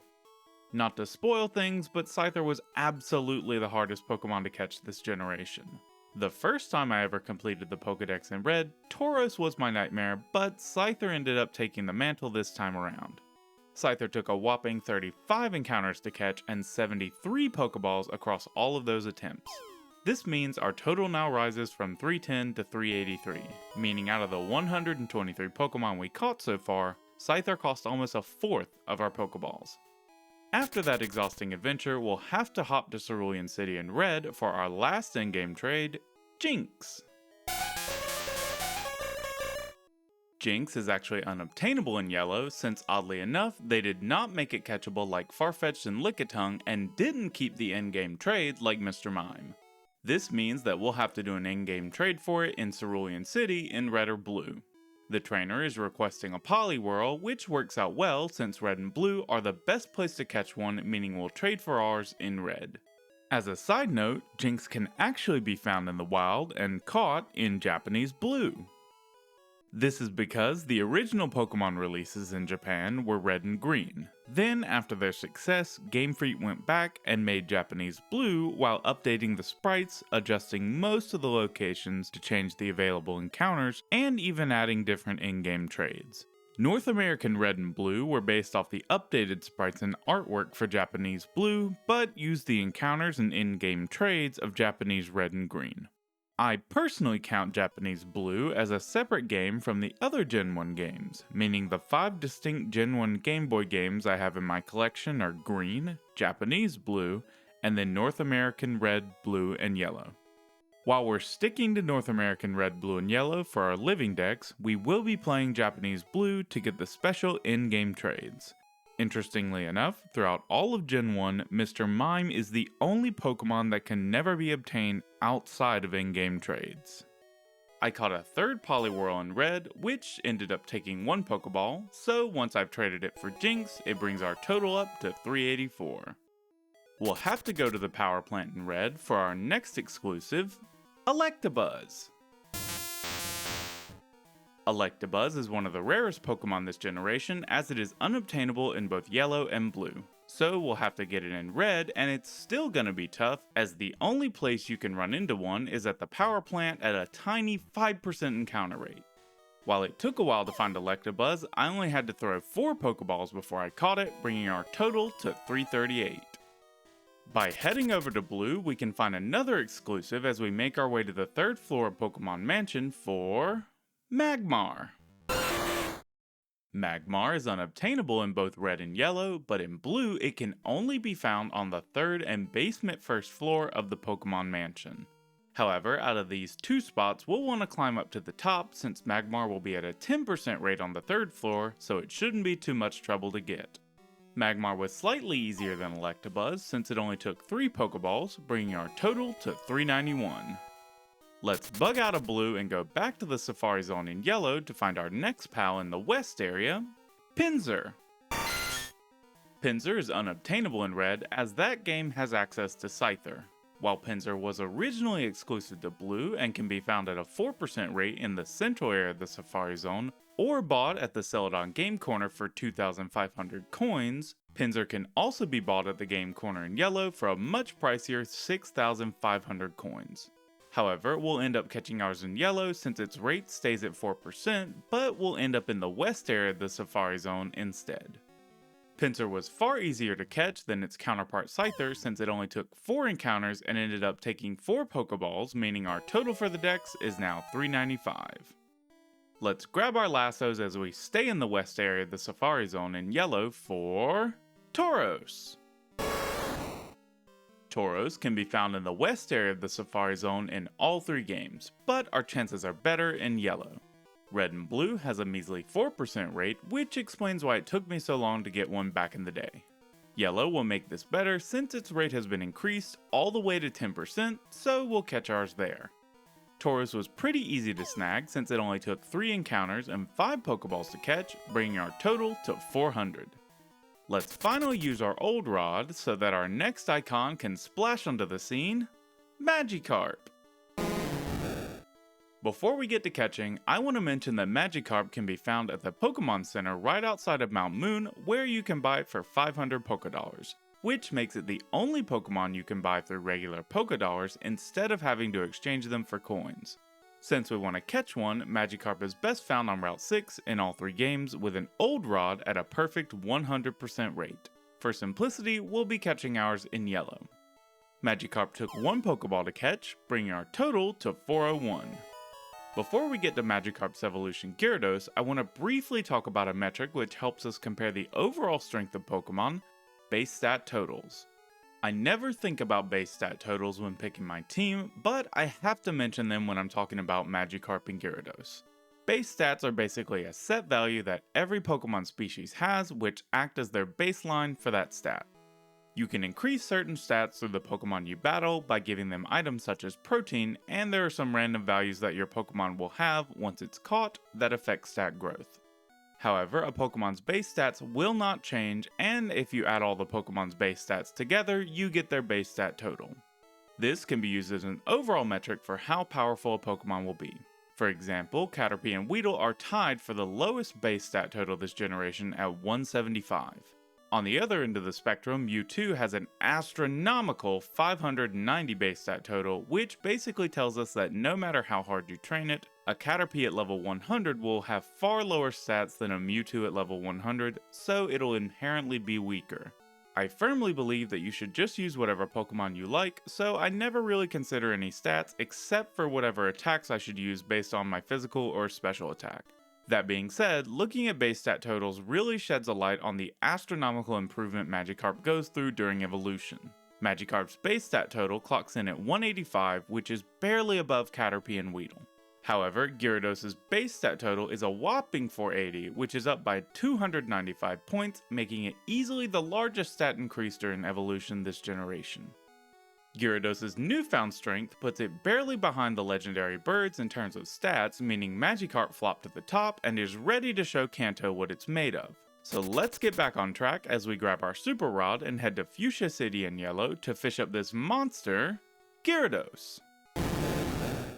In Red and Blue, Gyarados was only obtainable by evolving Magikarp at level 20, which meant you really had to want one to take the time and level it up for your team. However, Yellow makes this much easier since Gyarados can be reeled in with a Super Rod at a 10% rate in the waters of Fuchsia City. Gyarados took 2 Pokeballs to catch, bringing our total to 403. Let's make our way to the 7th floor of Silph and Saffron City in Yellow for our next gift Pokemon, Lapras. Across all 3 games, Lapras can only be obtained through a gift on the 7th floor of Silph, which you can only get once you've beaten your rival. This battle is mandatory since you have to do it before battling Giovanni and receiving the Master Ball, meaning you'll be able to get Lapras by just playing through the main story. Since it was a gift, Lapras only took 1 Pokeball, bringing our total to 404. We can jump over to Route 23 in Red to find the blob that's no slob, Ditto. Ditto is one of the most unique Pokemon since it only has access to one move, Transform. This amazing move lets it transform into whatever Pokemon it is up against at the time. Ditto copies all of its opponent's moves as well as all of its stats except for HP. For catching purposes, it is very important to know that Ditto also copies the catch rate of the Pokemon it transforms into, meaning it is best to make it transform into any easy Pokemon to catch, like Spearow. I always associate Ditto with the Pokemon Mansion since the series is hinted towards Ditto being failed clones of Mew made during the creation of Mewtwo. However, in Red and Blue, it can't even be found in the mansion, and Yellow only adds it to the basement first floor of the mansion at 10%. It's easier to find Ditto in Yellow if we go to the basement first floor of Cerulean Cave since it has a 15% encounter rate. However, our overall best chance to find Ditto is actually going to be on Route 23 in Red and Blue since it can be found at a 30% rate, so let's make sure to get ours in Red. Since I made Ditto transform into Spearow, it should have been pretty easy to catch, but it still took me 5 Pokeballs, bringing our total to 409. We'll head to Celadon City in Yellow for another entry who just can't decide who it wants to be, Eevee. Eevee's claim to fame is the fact that it's able to evolve into 3 completely different Pokemon based on the evolution stone you give it. Eevee can only be obtained once per save file, which is an issue for the Collector Dex. However, Eevee makes up for this by being simple to obtain, since in all games, all you have to do is head to Celadon City and go to the roof of Celadon Mansion, where you'll be gifted an Eevee. That's simple enough, so let's get ours in Yellow. Additionally, Eevee can also be obtained through the Gym Leader Castle in Pokemon Stadium since it's one of the 8 random prize Pokemon upon completion. Since it was a gift, Eevee only took 1 Pokeball, bringing our total to 410. We'll first grab a Water Stone as we dive into Red for our first evolution, Vaporeon. Vaporeon can only be obtained through evolving Eevee with a Water Stone in every game. Since we'll need a second Eevee for this, we can use one from Red. Since this gift Pokemon took one Pokeball, after evolving Eevee into Vaporeon in Red, our total is now 411. Next up is a Thunderstone as we head to Blue for the second evolution, Jolteon. All it will take to get Jolteon is to give Eevee a Thunderstone. This is the only way to get one in all 3 games, so we can get ours with our Eevee from Blue. Just like the previous gifts, Eevee took one Pokeball, meaning that our total goes up to 412 after evolving it into Jolteon. Now let's grab a Firestone for the last evolution as we jump over to... Oh. Since we need one last Eevee for the dex, and I want to keep the stadium prizes separate for the collector decks, it looks like I'll have to go and do an extra playthrough. This means that we can finally give Blue a bit more love. Don't worry though, it won't be a total waste of time since there's one other key Pokemon we'll have to get from Blue too, so let's fire it up for our final evolution, Flareon. Flareon is only obtained through evolution, this time by using a Firestone on Eevee. As I mentioned, I'll be using Blue 2's Eevee for Flareon. The final evolution took one Pokeball to get as a gift, so once I evolved it into Flareon, our total goes up to 413.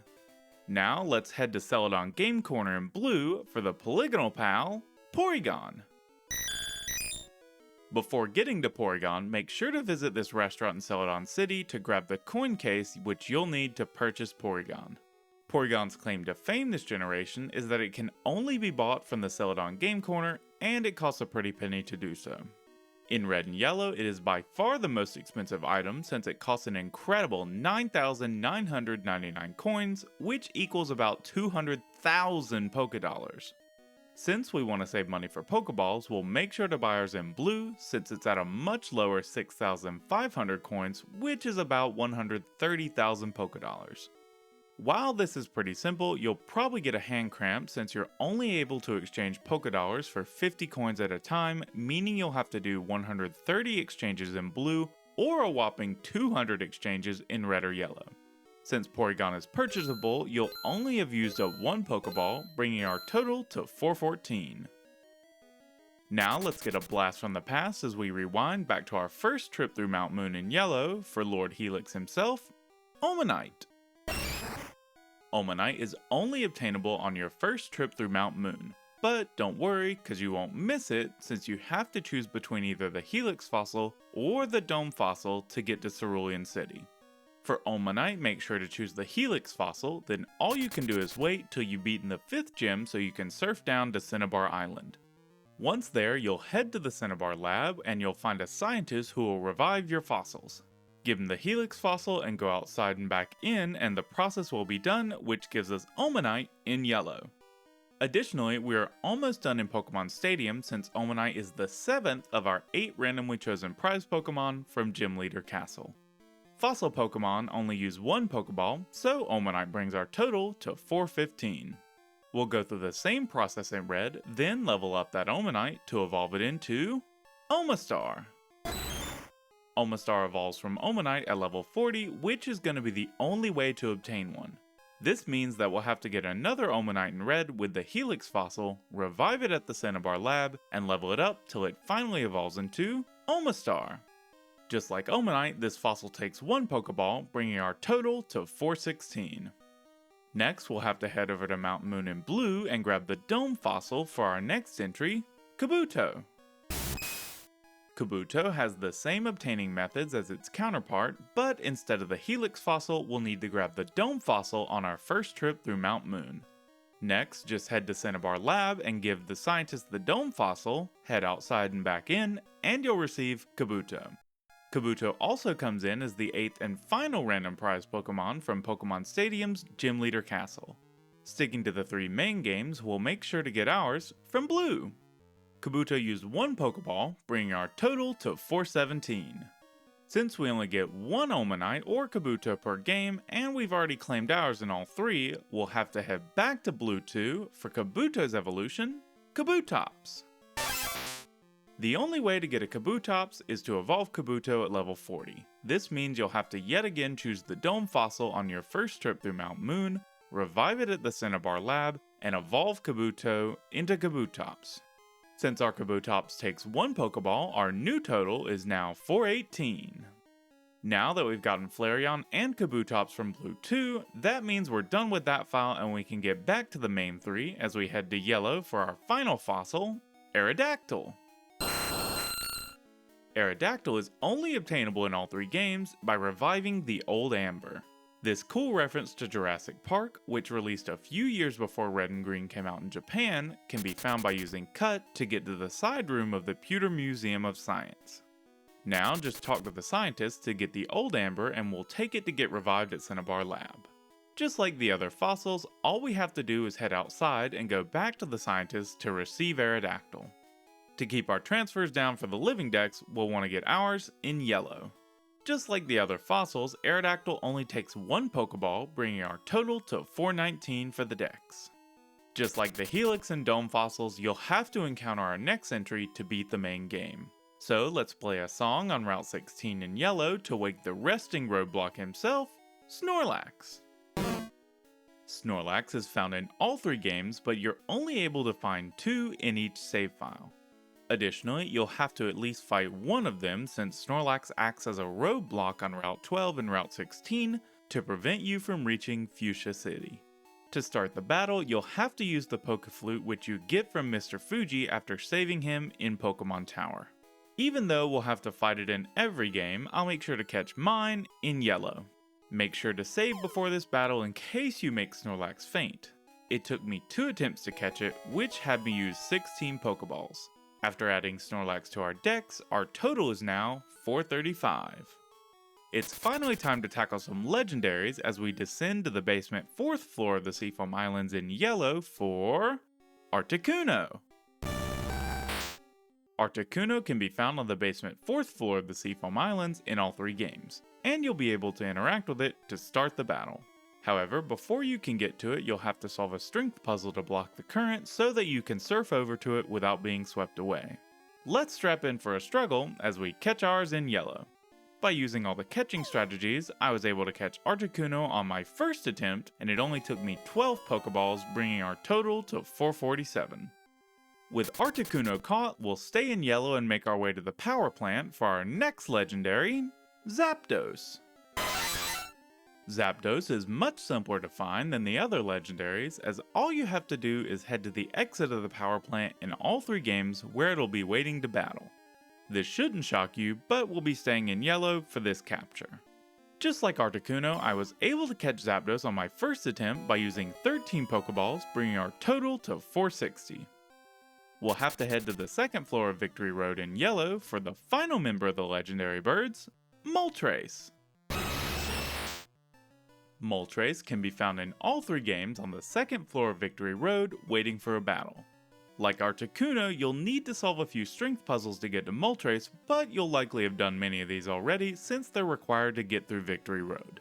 Once you've made your way to the 2nd floor, you'll just need to interact with Moltres to start the battle, so we'll catch ours in Yellow. By far, Moltres was the best legendary to capture since I caught it on my first attempt with only 3 Pokeballs, meaning that the legendary birds only took 28 Pokeballs in total, meaning our overall total is now 463. We'll hop back over to Red and get fishing with the Super Rod in the central area of the Safari Zone for our first dragon type, Dratini.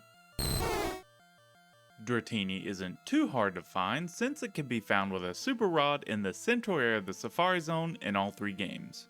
In Yellow, we'll have a decent 20% rate, however we can boost this in Red and Blue since your Super Rod will reel them in at a slightly better 25%. Additionally, if you want to get Dratini a bit earlier in the game, you can buy it from the Celadon Game Corner. In Blue, it'll cost you 4,600 coins, however in Red we can almost cut the cost in half since it can be bought for 2,800 coins. With this in mind, we'll be catching ours in Red. Since I had to deal with the headaches of the Safari Zone, Dratini took 5 encounters to catch with 21 Pokeballs, meaning our total is now 484 for the dex. Our journey is coming to a close as we jump back to Yellow for the rest of our entries. However, we can just keep fishing with our Super Rod in the central area of the Safari Zone for Dratini's evolution, Dragonair. In Red and Blue, you'll only be able to get Dragonair by evolving Dratini at level 30. While you can evolve for one in Yellow, we'll actually be fishing ours up with the Super Rod in the central area of the Safari Zone, but it might take a while since it's just at a 10% rate. I found out an interesting mechanic while catching Dragonair. In Yellow, Dragonair's catch rate was set at 27, which makes it higher than the catch rate of the 3 legendaries. However, this catch rate is so low that Pokeballs can easily miss since we're not able to weaken Safari Zone Pokemon or put them to sleep.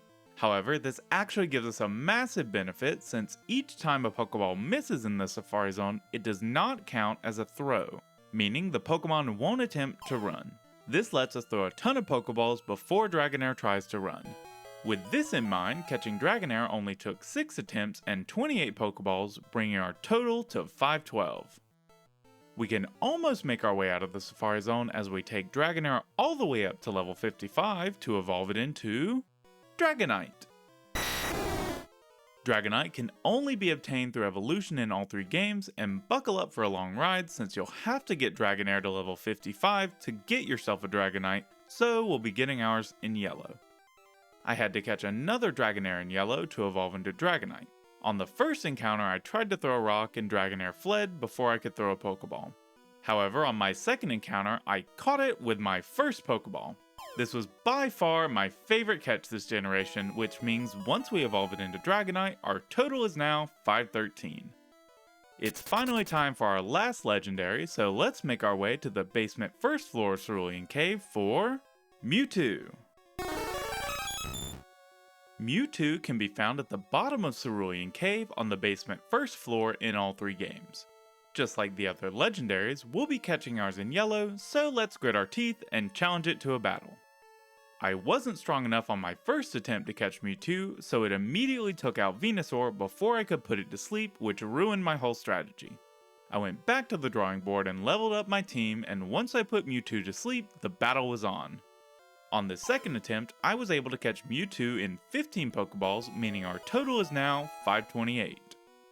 We've finally arrived at the last Dex entry this generation, the progenitor of Pokemon who also happens to be our only mythical this generation, Mew. Mew is not found anywhere in Kanto, not even under the truck in Vermilion City. Keeping in line with its mythical status, Mew is only available through real-world events and distributions. One of the most unique has to be through the use of Pokemon distribution devices, also known as Mew machines, which allow players to plug in their copy of Red, Blue, or Yellow and have Mew automatically transferred to their game. We'll actually be getting ours through another type of event which took place using regular game cartridges. So let's use Capsule Magic on our copy of Red and watch as it evolves from a regular game cartridge into a Mew distribution cartridge. These cartridges were used in Toys R Us stores in the United States and are regular copies of the game that had been modified by Game Freak to be full of Mews which could then be traded to players who visited the stores. However, these Mews weren't given out to everyone who visited. A few weeks before the distribution, you would have to be one of the first 1,500 people to go to the store where you would get a sticker sheet. Then you would have to peel Mew off the sticker sheet and hope it would say, "Caught me," which means that you could come back on the distribution date and turn your sticker sheet in for Mew. After searching online, I was able to get 4 of these sticker sheets, so we should definitely have a winner, and they're all losers. Funnily enough, you can easily tell if the sticker sheet is a winner before peeling by shining a flashlight under it, where you can either see Jeffrey the Giraffe or Caught Me. Even though luck wasn't on our side, we won't have to worry about these stickers, so we can finish up with our last entry by trading a Mew from this distribution cartridge to Yellow. Since Mew is an event Pokemon, it'll only cost us 1 Pokeball, bringing our total to 529 for this first portion of the Collector Dex. With Mew on our side, it looks like we've reached the end of this leg of the journey, so let's do a rundown of how catching Gen 1 the best way worked out. Out of all 151 Pokemon of Gen 1, 81 Pokemon are best caught in Yellow, which I always tried to prioritize. 53 are best caught in Red, including some interesting entries like Dratini, and 17 can be best caught in Blue, including Porygon, which is substantially cheaper in Blue. As for the challenge each Pokemon presented, 79 Pokemon took me 1 Pokeball to catch, with the most surprising being Dragonite, which came from my second Safari Zone Dragonair. 37 Pokemon took 2 to 3 Pokeballs to catch, with the most surprising by far being Moltres. 24 Pokemon took 4 to 9 Pokeballs, and I was most surprised by getting Tauros this easily, since last time I completed the dex, it was truly a nightmare. Finally, 11 Pokemon took 10 or more Pokeballs, with most of the entries being tough to get Pokemon or legendaries. However, the most surprising for me definitely has to be Onix. The Pokemon that took the most Pokeballs to catch are Kangaskhan and Dratini tied for 3rd at 21 Pokeballs, Dragonair at 2nd with 28 Pokeballs, and finally Scyther in 1st place with a whopping 73 Pokeballs. In total, I had to use 529 Pokeballs to catch 151 Pokemon in Red, Blue, and Yellow. Across all 3 versions, I had to use 1 save file of Yellow, 2 save files of Blue, and 7 save files for Red due to resetting Red for starter Pokemon. In total, it took me 54 hours to complete the Living Dex, which was split across 10 hours in Blue, 13 hours in Red, and 31 hours in Yellow. Fun fact, it took me over 5 hours to catch the Safari Zone Pokemon alone. Unlike many later generations, our Living Dex portion of the Collector Dex will complete the Pokedex this generation, which will allow us to get a certificate if we head over to the Celadon Mansion and talk to the Game Freak lead developer. As our first step in this long journey comes to an end, I want to thank you all for joining me, and I look forward to seeing you in the next episode as we continue to build the Collector Dex.